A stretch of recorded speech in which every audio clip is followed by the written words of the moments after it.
Alain se figea sur le seuil de la porte. Ses filles sanglotaient sur le sol de la cuisine, la gouvernante se tenant au-dessus d'elle, la main tremblante. Pour un homme qui avait bâti des empires, il ne s'était jamais attendu à voir son monde s'effondrer. Dans sa propre maison, le Penthouse d'Alain Delcourt flottait au-dessus des nuages de Paris. Des lignes épurées, un marbre froid et un silence si tranchant qu'il en devenait un écho. Au 43e étage d'une tour de verre, ce magnate de la technologie avait tout ce que l'argent pouvait acheter, sauf la chaleur humaine. Assis à la table du petit déjeuner, vêtu d'un costume d'une valeur inestimable, ses yeux étaient rivés sur son téléphone tandis que la vapeur s'échappait d'un café intact. Une alerte de calendrier vibra. Pamela et Elisabeth, entretien pour l'école, 9 heures. Il balaya la notification sans lever les yeux. La voix de son assistante crépita à travers l'interphone. « Monsieur, la voiture vous attend en bas. » Il se leva, attrapa sa mallette et jeta un unique regard aux 2 dessins roses épinglés sur le réfrigérateur. Des bonshommes allumettes représentant un homme souriant tenant la main de 2 petites filles. Il fixa l'image juste assez longtemps pour sentir quelque chose vaciller en lui. Puis il se détourna. À l'autre bout de la ville, ou plutôt, dans une partie bien plus vivante du même domaine, près des cuisines, Anguela Moreau était à genoux, frottant une tache de jus séché sur le parquet. Son uniforme lui collait au dos, humide de sueur. Les jumelles avaient renversé une carafe entière de jus d'orange en essayant de préparer le petit déjeuner pour leur papa. Anguela leur avait dit non. Elle n'avait pas écouté. Et maintenant, une fois de plus, elle nettoyait seule leurs dégâts. Pamela, Elisabeth, aplatait-elle, s'efforçant de garder une voix calme. « Qu'est-ce que je vous ai dit à propos de toucher aux choses dans la cuisine ?» Les jumelles sortirent la tête de derrière la porte, les yeux écarquillés et coupables. Anguela soupira, essuyant ses mains sur son tablier. Elle n'était pas en colère, pas vraiment. Mais ses filles, elle lui rappelait trop qui elle était à leur âge. « Vous auriez pu vous brûler, dit-elle doucement, mais fermement. Je voulais juste faire une surprise à papa, murmura Pamela. Mais on a fait une bêtise. La lèvre d'Elisabeth trembla. Tu es fâchée contre nous? Anguela s'agenouilla à côté d'elle, son expression s'adoucissant. Je ne suis pas fâchée. J'ai juste eu peur. Je ne veux pas que vous vous fassiez mal. Soudain, Pamela fondit en larmes. Elisabeth suivit. Anguela les enveloppa dans ses bras. Chut. Ce n'est rien, mes chéris. Tout va bien. C'est à ce moment que la porte claqua. La voix d'Alain tonna dans le couloir. Que se passe-t-il, bon sang? Anguela se retourna, toujours accroupie sur le sol, les bras autour des fillettes en pleurs. Alain se tenait, figé, sur le seuil de la porte, sa mallette dans une main, un mélange de fureur et d'incompréhension sur le visage. Ses yeux balayèrent la scène, 2 filles sanglotant à genoux, une gouvernante debout à côté d'elle, un seau et un chiffon à ses pieds. Une pièce saturée de tension et d'histoires inexprimées. La bouche d'Anguela s'ouvrit pour expliquer. Mais il était déjà trop tard. Anguela resta pétrifiée, les bras toujours enroulés autour des jumelles, tandis que les pas secs d'Alain Delcourt résonnaient sur le sol de la cuisine comme des coups de feu. Qu'est-ce qui se passe ici? Sa voix était basse, dangereuse, ce genre de calme qui précède la tempête. Pamela s'agrippa plus fort au chemisier d'Anguela, sanglotant de plus belle. Papa, s'il te plaît. Alain ignora les pleurs de la fillette, ses yeux rivés sur Anguela. Retirez vos mains de mes filles. Anguela se releva lentement, son cœur martelant sa poitrine. Monsieur Delcourt, s'il vous plaît, laissez-moi vous expliquer. Elle voulait juste.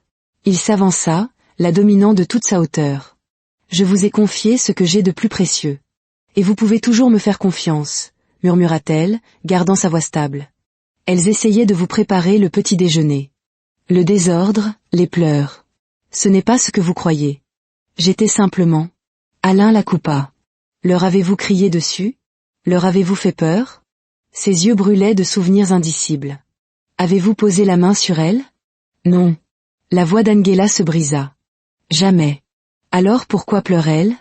Aboya Alain. Anguela ouvrit la bouche, puis la referma. Pamela et Elisabeth pleuraient toujours, confuses, effrayées, prises dans le feu croisé d'une guerre d'adultes qu'elles ne comprenaient pas. Anguela s'accroupit de nouveau, caressant la joue d'Elisabeth. Dis-lui, ma chérie. Dis-lui que je ne t'ai pas fait de mal. Elisabeth leva les yeux vers son père, puis vers Anguela. C'est vrai.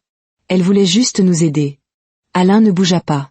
Elle nous avait dit de ne pas aller dans la cuisine toute seule, ajouta Pamela entre 2 hoquets. On ne l'a pas écoutée.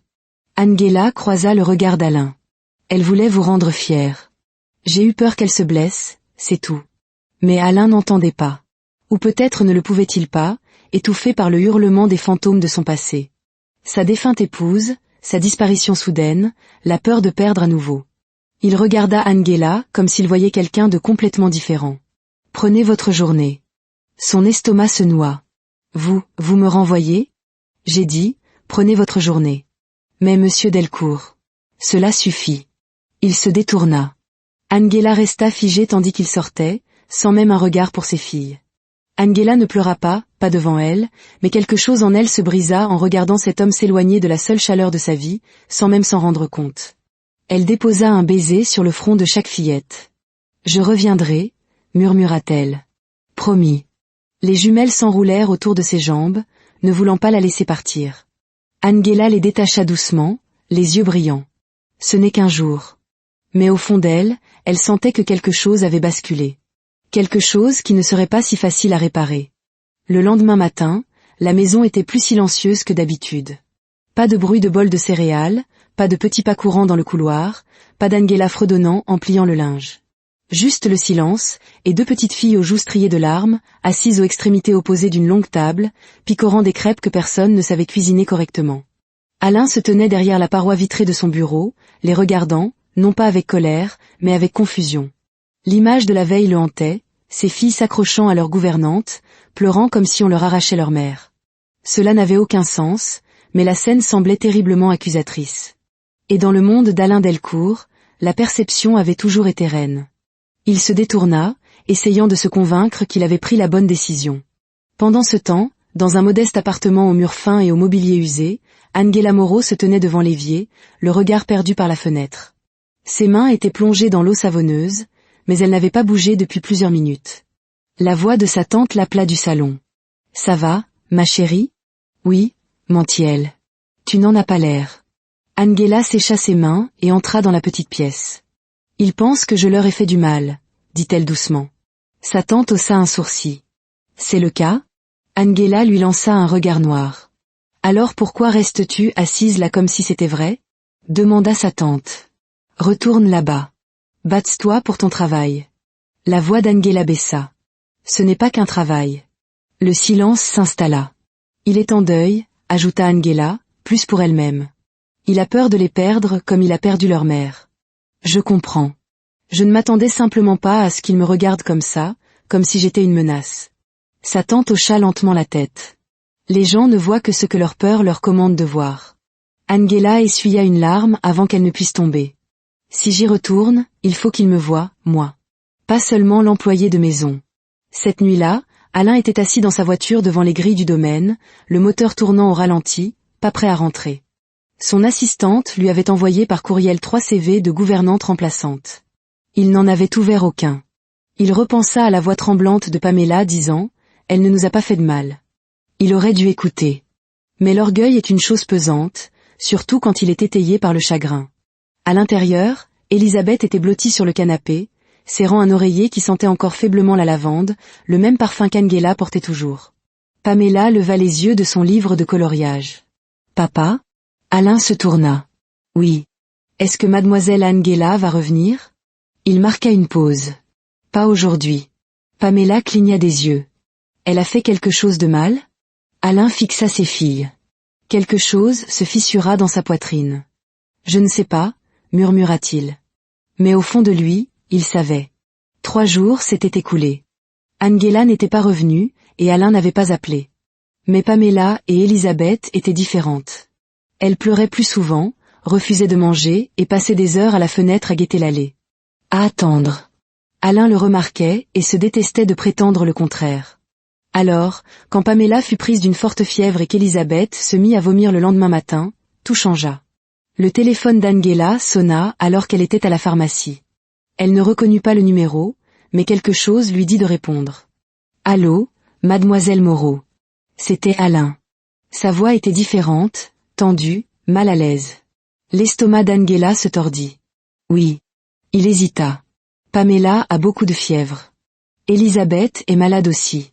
J'ai appelé le médecin, mais elle ne cesse de vous réclamer. » La voix d'Angela était calme, mais son cœur battait plus vite.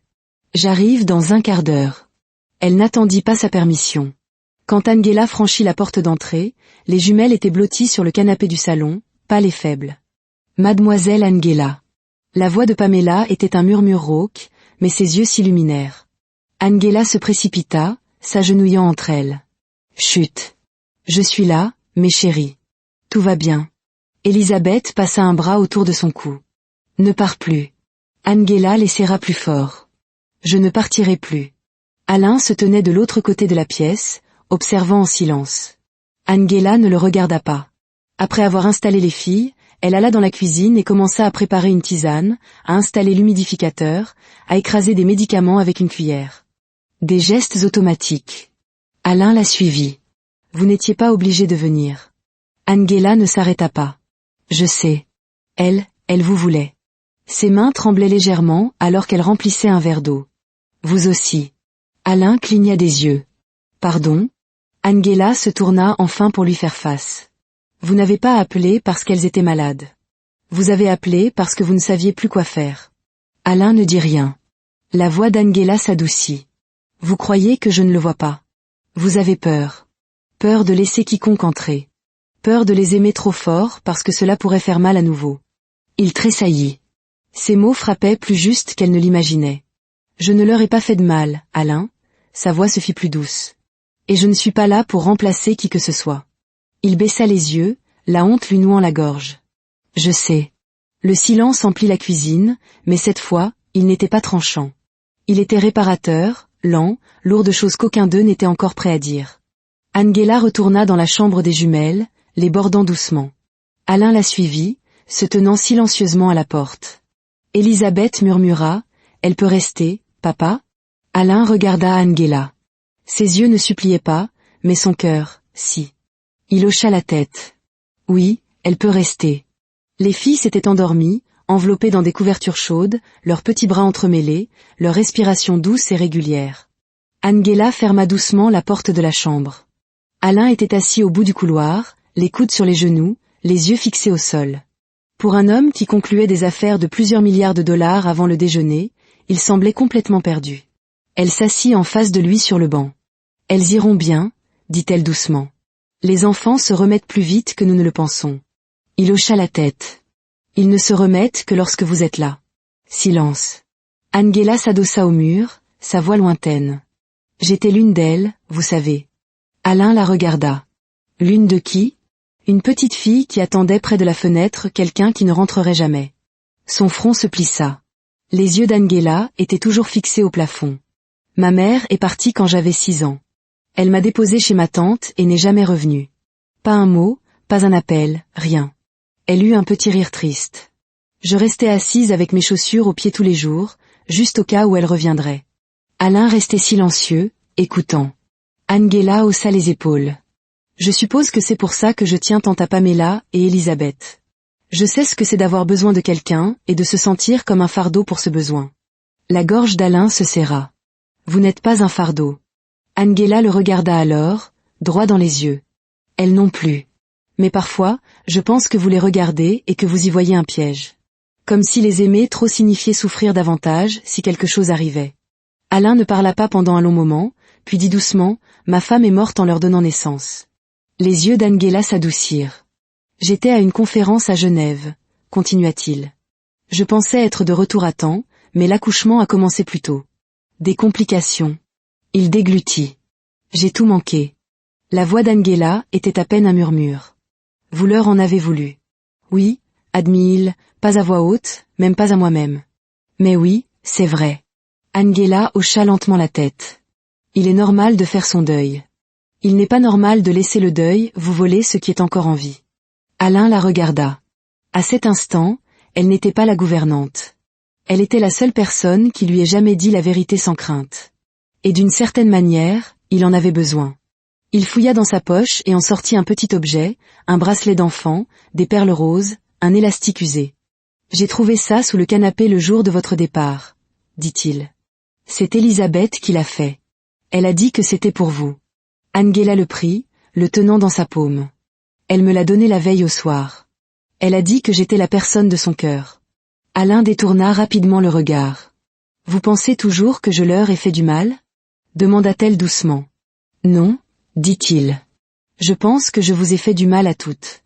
La cuisine semblait différente ce matin-là, pas seulement parce qu'elle sentait le pain grillé à la cannelle au lieu du silence froid, mais parce qu'Alain Delcourt, pour la première fois, était celui qui se tenait près des fourneaux. Angela entra et se fija.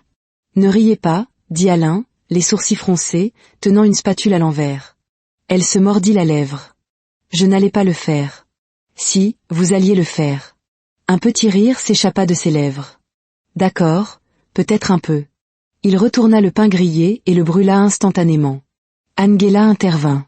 Vous réfléchissez trop. Laissez-le simplement reposer un instant, puis retournez-le. Alain soupira. Je ne suis pas doué pour laisser les choses reposer. Je résous les problèmes rapidement. Angela lui prit la spatule des mains. Tout n'est pas destiné à être résolu. Certaines choses ont juste besoin d'être ressenties. Leurs mains se frôlèrent brièvement. Il ne se retira pas. Elle non plus. Plus tard, assis l'un en face de l'autre à l'îlot de cuisine, avec du pain grillé légèrement carbonisé et des œufs trop cuits, c'était pourtant le meilleur petit déjeuner que l'un ou l'autre ait eu depuis des années. Pamela et Elisabeth ricanaient dans le couloir, sentant le changement dans la maison. L'atmosphère était plus légère, plus chaude, comme si quelque chose s'était enfin ouvert. Alain regarda Angela rire alors que Pamela grimpait sur ses genoux, du sirop sur le menton. « Vous êtes doué avec elle, dit-il doucement. Angela leva les yeux. « Je les aime. » Il hocha la tête. « Elle vous aime aussi. » Quelque chose flotta dans l'air après ça. Pas de la gêne, pas de la tension, juste une possibilité. Plus tard dans la journée, alors qu'Angela pliait du linge dans la véranda, Alain entra avec une tasse de café pour elle. Elle parut surprise. « Vous m'avez fait du café. » « Ne vous y habituez pas, dit-il. J'ai failli mettre le feu à la machine. Angela rit, acceptant la tasse. « Merci. » Il s'assit en face d'elle. « Puis-je vous demander quelque chose ? » « Bien sûr. Pourquoi n'êtes-vous pas parti, après ce dont je vous ai accusé ?» Angela réfléchit un instant. « Parce que partir quand ça devient difficile, c'est comme ça que les gens disparaissent. Et je me suis juré de ne jamais être comme eux. » Alain la regarda, les yeux plus doux maintenant. « Vous ne l'êtes pas. » Il y eut une longue pause. Puis il ajouta, « Je ne crois pas avoir jamais rencontré quelqu'un comme vous. » Angela soutint son regard. « Peut-être que vous n'avez jamais regardé d'assez près. » Cette phrase fit mouche. Et pour la première fois depuis des années, Alain Delcourt ne se sentit pas comme un homme qui se noie. Il se sentit vu.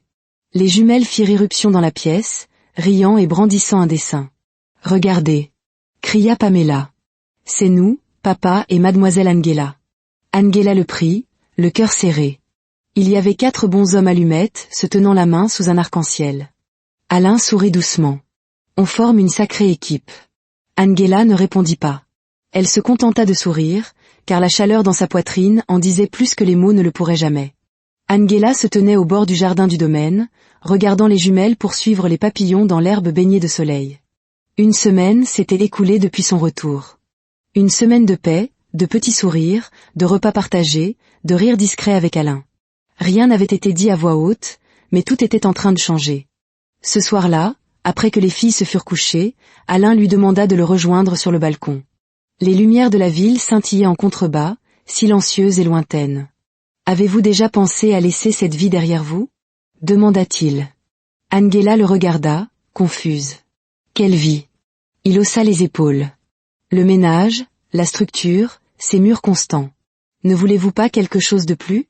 Angela croisa son regard. « Avant, je pensais que je ne méritais pas plus. » Le regard d'Alain s'attarda sur elle. « Vous méritez tout. » Le moment s'étira, inexprimé, électrique. Puis son téléphone vibra. Il hésita, puis regarda, sa mâchoire se contracta. « Je dois prendre cet appel. » Il s'éloigna, la voix basse. Angela vit son visage se transformer pendant qu'il parlait, devenant froid, défensif. Elle n'entendit pas grand-chose, mais une phrase résonna clairement, ce n'est que la gouvernante. Les mots la frappèrent comme une gifle. Le cœur d'Angela s'arrêta. Quand il raccrocha, il se retourna, mais son expression avait déjà changé. « C'était quoi, ça ?» demanda-t-elle, la voix creuse. Alain marqua une pause. C'était un membre du conseil d'administration. Il pose des questions. Je leur ai dit que vous faisiez partie du personnel. Ce n'est que la gouvernante, Angela. Vous dites que je mérite tout, le coup ATL, les yeux brillants de trahison. Mais à la seconde où une personne importante appelle, vous me réduisez à un uniforme. Ce n'est pas comme ça. Alors comment est-ce ? Demanda-t-elle. Parce que j'ai passé mon temps dans cette maison à élever vos filles, à essuyer vos larmes en silence. Et la première fois qu'on vous demande de m'assumer, vous en êtes incapable. Alain s'approcha. Vous ne comprenez pas la pression sous laquelle je suis. C'est Jean. Angela recula. Non, vous n'avez pas le droit de vous cacher derrière la pression. Pas avec moi. Alain hésita, puis dit la seule chose qui brisa tout. C'était peut-être une erreur. Le silence qui suivit fut plus assourdissant que n'importe quel cri. La voix d'Angela se brisa. Non, l'erreur, c'était de croire en vous. Et sur ce, elle s'en alla. Cette nuit-là, la maison retourna à son ancien silence. Les jumelles s'endormirent en pleurant. Angela ne revint pas, et Alain Delcourt, milliardaire, père, imbécile, se retrouva seul dans la même cuisine où tout avait commencé, réalisant qu'il avait bâti des empires, mais perdu la seule chose qui leur avait jamais donné un semblant de foyer. Alain n'avait pas dormi. Il était assis dans la chambre des filles, dans le noir, la tête posée sur le bord du lit de Pamela, ses petits doigts agrippés à sa manche pendant qu'elle dormait. De l'autre côté de la pièce, Elisabeth marmonnait dans son sommeil « Je veux mademoiselle Angela ». Le cœur d'Alain se brisa un peu plus. Il se leva, faisant attention à ne pas les réveiller, et marcha dans le couloir, où les murs résonnaient de l'absence. Tout semblait à nouveau vide. Angela n'avait pas appelé, n'était pas revenue, et cette fois, Alain savait que ce n'était pas un malentendu. Cette fois, c'était sa faute. Dans son appartement, Angela était recroquevillée sur le canapé, entourée de linge plié qu'elle ne pouvait pas finir. Sa tante était assise à proximité, zappant sans grand intérêt. « Tu n'as pas touché à ton thé », dit doucement sa tante. Angela cligna des yeux. « Il est froid. Tu vas rester assise en silence pour toujours ou tu vas en parler ?» Angela ne répondit pas tout de suite. Elle fixa le bracelet dans sa paume, celui avec les perles roses d'Elisabeth. « Je pensais qu'il m'avait vue », murmura-t-elle. Sa tante soupira. Parfois, les hommes ne réalisent ce qu'ils ont perdu que lorsque l'écho commence à leur hurler dessus. Angela eut un rire amer. « Qu'est-ce que ça veut dire ? Ça veut dire qu'il souffre probablement plus que tu ne le penses. Mais c'est à lui de jouer maintenant. » Angela déglutit difficilement. « Je ne veux pas y retourner pour supplier. »« Alors ne le fais pas, » dit fermement sa tante. « Retourne-y parce que c'est ton choix. Parce que l'amour, ce n'est pas savoir qui s'excuse en premier. C'est savoir qui refuse de lâcher l'affaire. » Alain se tenait devant la porte de la chambre d'amis, l'ancienne chambre d'Angela, et l'ouvrit. Elle sentait encore faiblement sa lotion à la lavande. Il baissa les yeux. Le bracelet était sur la table de chevet, celui qu'elle avait fait tomber en partant. Non, pas fait tomber. Laissé. Un signe. Sa voix se brisa dans le silence. Je suis désolée. Personne ne l'entendit à part lui, mais cela changea tout. Le lendemain matin, Angela se tenait à l'arrêt de bus, ne sachant pas pourquoi ses jambes liées avaient conduite. Une berline noire familière s'arrêta. La vitre se baissa. C'était Alain. Il ne parla pas tout de suite, il tendit simplement le bracelet. « Je leur ai dit que vous ne reviendriez pas, » dit-il, les yeux fatigués. « Mais j'espérais me tromper. » Angela le fixa. « Pourquoi êtes-vous ici ? » « Parce que la dernière fois que j'ai laissé quelqu'un partir, je l'ai perdu pour toujours. » Il déglutit. « Je ne peux pas refaire cette erreur. » Angela s'approcha. « Vous m'avez fait me sentir invisible. »« Je sais, » dit-il. « Mais vous ne l'êtes pas. Pas pour moi. Plus maintenant. » Il tendit la main. « Rentrez à la maison. » Pas de baiser, pas de musique grandiose, juste le silence. Angela prit le bracelet, le regarda, et monta dans la voiture. 3 semaines s'étaient écoulées depuis ce matin à l'arrêt de bus. Angela n'était pas redevenue simplement la gouvernante. Elle n'était redevenue rien de ce qu'elle était avant. Elle était plus, maintenant, et ils l'étaient tous. Les jumelles ricanaient en peignant dans le jardin, étalant du bleu et du jaune sur la toile, sur leurs mains, et finalement l'une sur l'autre. Alain était assis à proximité, observant, non pas à distance cette fois, mais assez près pour se faire éclabousser. Angela sortit avec de la limonade, vêtue d'une robe d'été douce au lieu de son vieil uniforme.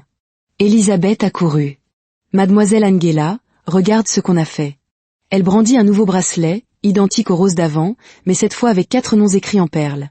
Pamela, Elisabeth, Papa, Angela. Les yeux d'Angela s'embuèrent. « Il est magnifique. » Pamela se pencha. « C'est parce que tu ne repars plus. » Angela s'agenouilla. C'est exact. Je suis là. Alain la regarda, et quelque chose dans sa poitrine s'apaisa. Pour la première fois depuis des années, il sentit que tout était enfin à sa place. Ce soir-là, après le coucher des filles, Alain trouva Angela dans la cuisine. Elle essuyait les comptoirs, non par devoir, mais par habitude. « Je n'arrête pas de penser à ce premier jour », dit-il en entrant. Elle se tourna. « Le jour où vous pensiez que je leur faisais du mal ?» Il grimaça. « Oui, ce jour-là. » Angela haussa un sourcil. « Pourquoi ? Parce que je ne vous ai jamais dit ce que j'ai vu avant d'entrer. » Angela pencha la tête. « Qu'avez-vous vu ?» Alain s'approcha. « Vous, à genoux, tenant mes filles comme si elles étaient les vôtres, comme si elles étaient en sécurité. » Il marqua une pause. « Et j'ai eu peur. Parce que j'ai réalisé à cet instant qu'elles étaient plus en sécurité avec vous qu'avec moi. » Angela eut le souffle coupé. Elle ne s'attendait pas à ça. Il s'approcha encore. « Vous avez tenu toute cette maison à bout de bras avec rien d'autre que votre bonté et votre force, et j'ai brisé cela avec 4 mots que je ne pensais même pas. » Angela déglutit difficilement.